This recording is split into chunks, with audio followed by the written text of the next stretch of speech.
one of the execs at Lionsgate, he's the guy who decided to release movies like Cabin Fever and Saw and Hostel and take these independent movies but blow them out with marketing campaigns. And he's just really a genius when it comes to stuff like this because he is a fan and he understands the audience. So I made Frozen with Peter. It was his first endeavor as a producer. It was a fantastic experience, and we were really anxious to try to find another way to work together. So cut to 2010, I guess it was, and he became the president of FearNet.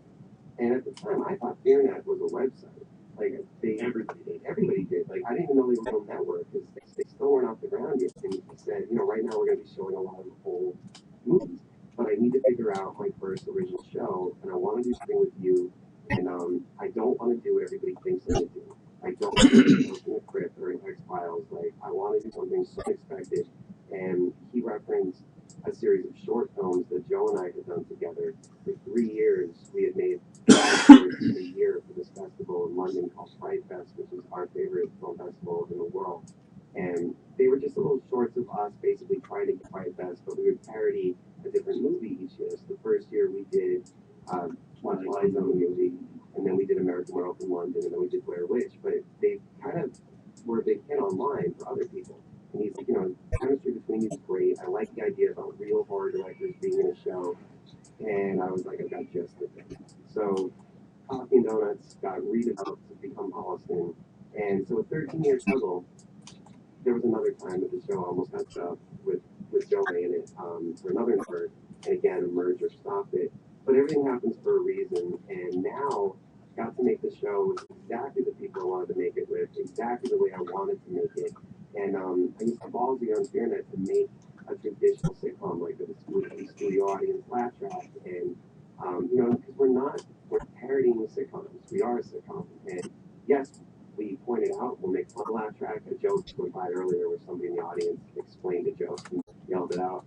So we have a lot of fun with that. But hopefully people can see why a major network wouldn't let this show go the way it is. Because how do you put this against shows like Big Bang Theory or How I Met Your Mother when we're sort of making fun of the whole formula in a way? So we're very lucky to have FearNet pick up the show, and we'll get into all that later. But that's really the history of Holliston and a condensed version and how the show came to be. But the girls and Joe especially have been involved in this for 4 years or more at this point. Yeah. And I wrote these parts for Corey and for Laura and for Joe because they're based on it to some extent. And that's where it really gets confusing even for the crew because we're all playing versions of ourselves. In real life, Corey is the country singer and remembers the aspiring days, of course. Yeah, I think I'm kind of still there a little bit. All of us are. I'm still aspiring. Well, the moment you start feeling like you're not aspiring anymore and you've made it, I think then you have a problem. Aspiring to aspiring, I guess. We're not quite there yet. But in real life, Corey is not a nurse and never went to nursing school or any of that. But the character is based on my real life. In real life, I had a childhood sweetheart who I was madly in love with for years and years of my life. I can't even explain how storybook the whole thing was. Met her in gym class when we were just little kids. She had fallen down running around the track, and I ran over. Like I had no idea what this was, but when I picked her up and she opened her eyes to look at me, it was like these Disney eyes, kind of like Laura Keith's eyes. And I just was instantly, I'm like, I am so in love, and I'm gonna marry this girl, and we dated forever, and then eventually in college, she decided she needed space and to see what it was like without me. But I took that as this is just temporary, she's coming back. So what you see in the show about obsessed with Corey coming back and everything, this is all sadly very real. When we get to the bar scene, It gets realer. Yeah, I'll come back to that. But yeah. So one of the really fun things was Laura's paintings. So in real life, Laura, are you an artist? Are you any good at all? Like, do you ever draw? Yeah, I draw something on my phone, and I'm really good at the stick figures. And I really get guessing other people's drawings. So in that way, yes, I'm an artist and draw something, and He's good at looking at things. I'm good at looking at things. Well, Aaron, who did all of Laura's artwork, did an amazing job painting these morbid things. my first meeting with her when I was explaining a dead clown fetus and, you know, a puppy with knives in his eyes, and she's just looking at me like, what?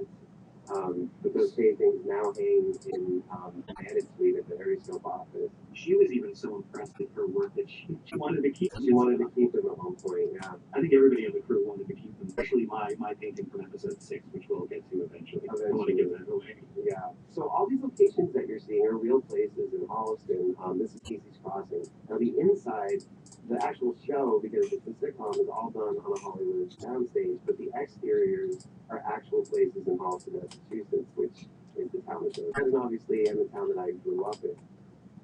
So building these interiors, they don't really look like the real places. So it's kind of like Cheers. Like anybody who ever went to Boston and saw the sign for Cheers, and then you go inside and you realize it doesn't look anything like the bar. It's kind of a letdown.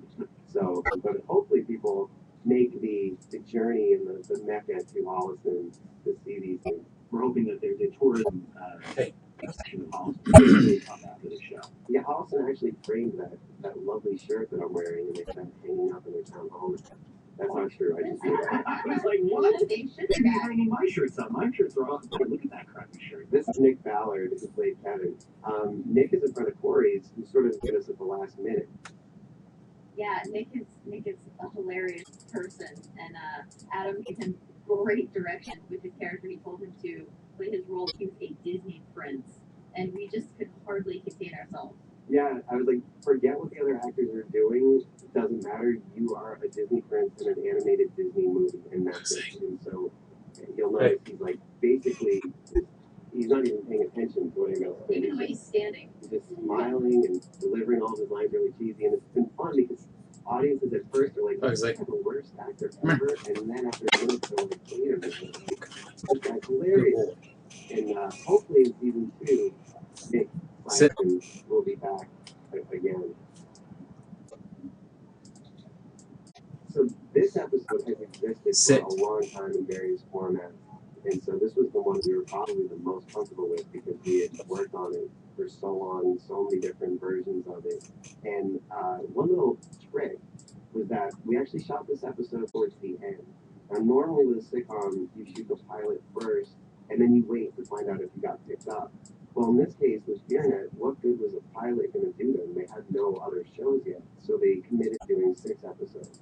So one thing I like to do is to always start in the middle of the production, because usually those first few days, the crew is finding their footing. The producer, Sean Becker, who did The Guild and all these other shows, Team Unicorn. Team Unicorn stuff. So he was really kind of Adam's eyes behind the monitor. But Adam, obviously knows what he wants, so he would go back and forth just to make sure that we got everything. And to go through that emotional turmoil, I mean, not only when you're a director on set, you have your own set of stress level. Then to also be an actor, there's other stress level. Then to relive your own life, and all, I mean, it was pretty daunting. So the three of us, and even Nick, were all just kind of rallying behind him. Like, okay, do you need anything? Do you want a back rub? I wasn't the one offering the back rub, Nick was, but we were all just like there for you, and just watching you just pour your heart out like that, like right here coming up. When they leave and we sit down, I mean, you were a mess. Yeah, this was hard. A lot of people will ask, so what's it like to relive the moments of your life when you were still really struggling and going through this breakup? And it's funny. I mean, I can watch this, I see why it's funny, and I laugh now. But when you put up there as an actor, you can't. When you're doing comedy, especially, you have to be completely sincere and serious with the comedy. Otherwise, it's not funny anymore. If the actor is trying to be funny and know the joke, they've now killed the joke. So I really put myself through it again, and as you can see, and look at my eyes, it sucks. But the show is the one, the thing that goes back to the awareness of the show is the thing that's linking to the audience. Like that's the stuff. If we were linking to the audience, I mean, there are moments where we look at the camera and say, like, that's fine, but we're playing for the jokes. We're always staying as sincere as possible. Like here, I could be making a goof about it, but I'm taking this all to heart. I drank that beer, and I took those peanuts, and yes, I took whatever napkin that guy's thing and the foam finger, and that was a little problem on my part. Worth mentioning, Joe is a very 100% method actor, as we'll see in other episodes and talk about. Oh, at the end of this episode? Yeah. that's He coming up. will torture himself. General store that you just saw the outside of is like the center of Holliston, Massachusetts. It's been there since like the 1800s. John Fulcinari owns the store. So supportive of this show and really gave us this great send off when we went there to premiere the show for the town.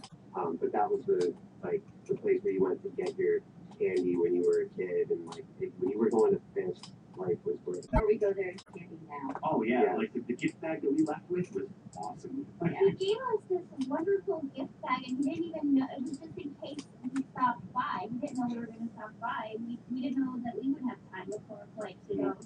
So So that's Dave Brocky. That's Odoris's real name. Dave Brocky plays Odoris Urungus. So Dave has been playing this character for about 28 years at this point. Guar, if you're not already in the know and a fan, is a amazing band.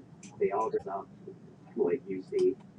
And when you go to their concerts, they're spraying the audience down with fake blood and just like hacking people up with bone swords. Really great sense of humor, really fun. This scene was really hard to do because